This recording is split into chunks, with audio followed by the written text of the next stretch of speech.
Hola, ¿qué tal? ¿Cómo están? Soy Janet Nava Flores, soy licenciada en Ciencias de la Comunicación de Sucre, en Bolivia, y locutora del ICER. Radico acá en Buenos Aires hace aproximadamente 12 años.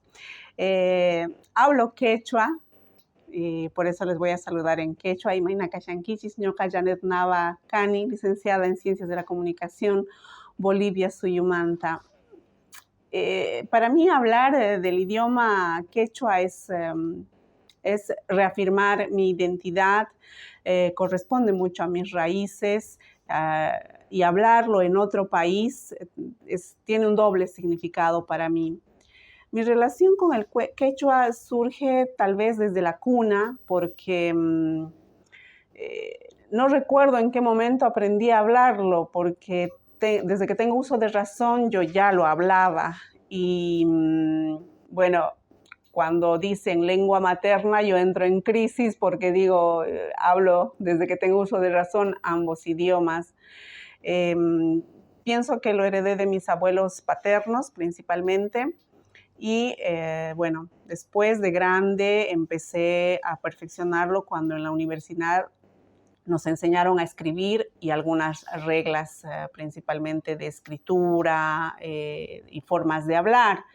Ya desde niña mi relación con el quechua fue en la escuela, un modo de rebeldía cuando nos pedían de tarea llevar una canción, por ejemplo. Yo llevaba siempre una canción en quechua.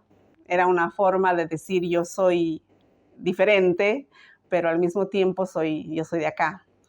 Y después en la universidad aprendí a escribirlo y ahí me di cuenta que, por ejemplo, el quechua ha heredado el alfabeto del castellano y eso ha hecho que, bueno, tal vez un poco se facilite aprender a escribirlo.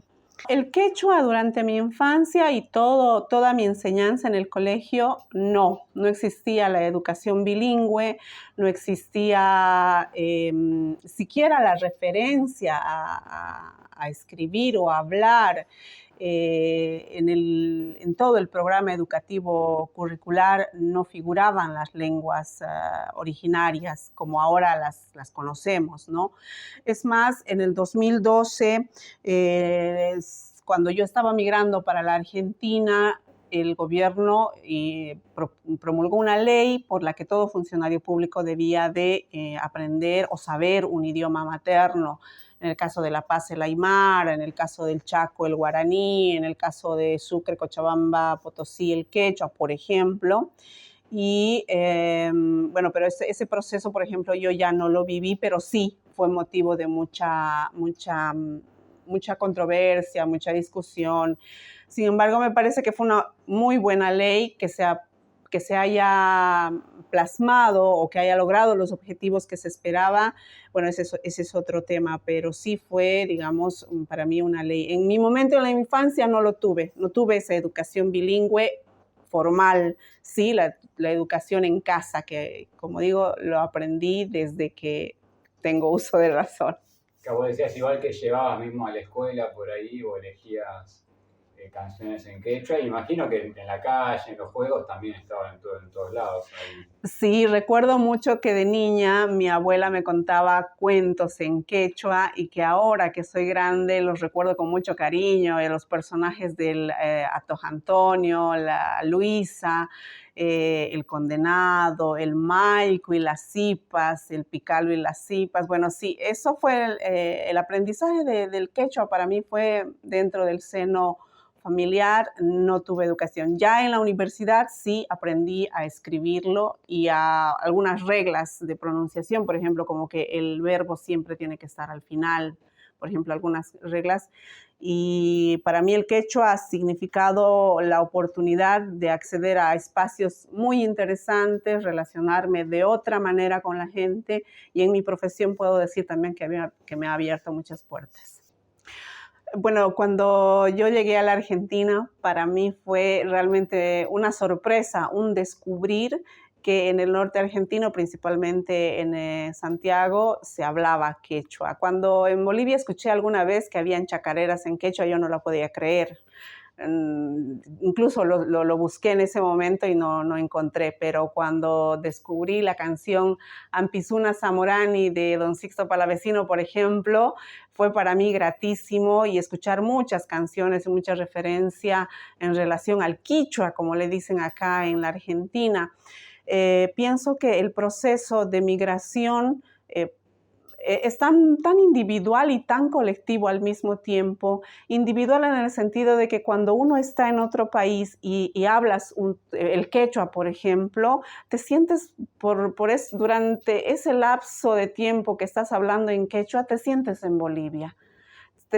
Reafirmas tu identidad, el desarraigo se hace menos duro, pero es un proceso también colectivo en la medida de que una sociedad acepte otro idioma.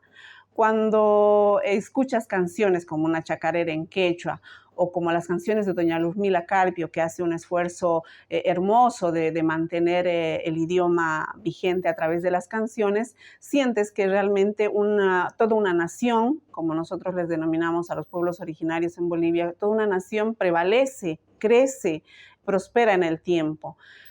Pero también hay que pensar de que los fenómenos migratorios son hoy en día tan vertiginosos y acelerados que la transculturización, la globalización, la modernización hace que los chicos no desarrollen un sentimiento de identidad como lo pudieron haber hecho las migraciones de hace 40 o 20 años.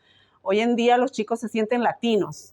No se sienten precisamente sudamericanos o solo argentinos o solo bolivianos cuando migran a otro país. Dicen, yo soy latino, porque no soy ni de Bolivia, ni de la Argentina o ni de España. Cuando han nacido en otro país, yo me siento latino, pero esos son procesos diferentes. Creo que ahí lo que corresponde es un rol fundamental de los padres, el querer enseñar, saber por qué enseñarlos, enseñarles a sus hijos otro idioma, y también está el deseo de los hijos de querer aprender sobre sus raíces, ¿no? ¿Por qué celebran? ¿Por qué en casa la abuela pone una foto y unas velas y hace pan?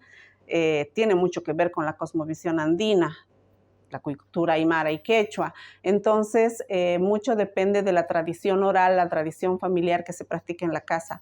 Y a esto tendría que reforzar, qué sé yo, una política nacional de educación con esto, el reconocimiento de las lenguas originarias y una normativa que ayude al sistema educativo formal a que se enseñe no solo la lectura, no solo la escritura, sino el contexto, lo que para nosotros sería una cosmovisión, una manera de entender el universo. Pienso que es fundamental que las familias que se sientan plenamente identificadas con un idioma puedan transmitir a sus próximas generaciones. Como había dicho al inicio, a mí el quechua me ha dado grandes y enormes experiencias muy lindas. Por ejemplo, en Bolivia hice algunas traducciones simultáneas durante las primeras elecciones legislativas. A tiempo de presentar a los candidatos, se hacía en quechua y eso me correspondía a mí. Durante el COVID, para una campaña de salud de Santa Cruz, me pidieron traducciones del castellano al quechua. Y acá la Embajada de Bolivia, en un acto por el 6 de agosto, me pidió ser maestra de ceremonias en quechua y lo que significó para mí un orgullo enorme poder hablar en la Plaza San Martín en quechua. Para mí fue muy significativo. Pero el momento en el que más feliz soy es cuando tal vez los paisanos o paisanas están con un problema legal. Entonces, sus defensores me llaman para hacer una traducción simultánea. Entonces, ver los rostros de esa persona cuando le hablas en quechua, sientes esa empatía y la otra persona te siente de su familia, tiene la confianza de contarte el momento difícil que está atravesando para podérselo trasladar a los abogados. Y sientes que esa persona cuando te dice gracias, sientes un alivio y una empatía únicos. Entonces he recibido gracias en quechua. Ay, gracias hermanita, wale hamuskaiki, me dicen gracias hermana por haber venido, te voy a llamar. Entonces sientes que esa persona no está del todo sola al escuchar su idioma originario. Eso, por ejemplo, eso para mí tiene muchísimo, muchísimo valor. Y también aprenderlo a pronunciar, aprenderlo a hablar es para mí fundamental. El quechua es muy onomatopeico. No es lo mismo tanta, tanta, que tanta, por ejemplo, tanta pan, tanta viejo, tanta es unir, no significa exactamente lo mismo, de ahí lo importante de también saberlo pronunciar.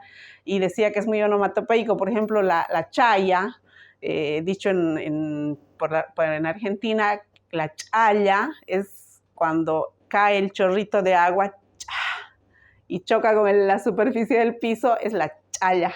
Bueno, esas cosas hermosas que tiene el quechua. La otra noche, don Tomás Lipán, en un concierto, me dice, ¿cómo se dice te amo? Porque yo le decía, ama ripuichuk, si tú estaban taquerico y no te vayas, canta una canción más. Y él me dice, ¿cómo se dice te amo?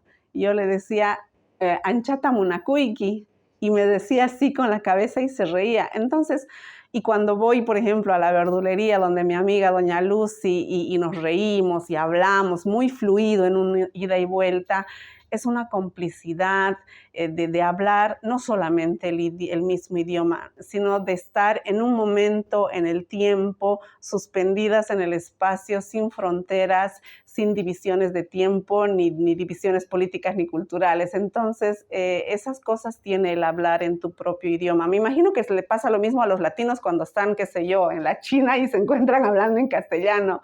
Entonces, esas alegrías te da el poder hablar otro idioma. Bien, bueno, hinata parlarikunchis, quechua kayunchispi, munahtikichis, ñuqawan uskutikama tinkusunchis, quechuapi parlarikunapa, ama qunqaychischu quechua qallupi parlarikuyta, wasipi, callipi, ama p'inqakunachu. Quechua kallunchis misk'i quechua kallunchis, ama wañuchunchu, Luzmila Carpio nihtin hina ch'ualla kakuchun. Ch'ualla kakuchun ninchari, hinallatataq ñuqanchis quechuapi parlarikuna. Hablemos en quechua, cuando quieran nos encontramos, hablamos en quechua, que así como dice doña Luzmila Carpio, que se mantenga claro nuestro idioma. Bueno, hablemos, cantemos en quechua, que prevalezca siempre, no nos avergoncemos de nuestro idioma materno. Sí, bueno, tinkunanchis kama, uskutikama, tumpananchis kama, imaynatachus qankuna askamalla nikunkichis, ñuqapis qankunawan askamalla kachu. ¿Esa despedida? Esa es la despedida. Como digan ustedes, hasta pronto, hasta que nos volvamos a encontrar, como les guste decir, hasta pronto.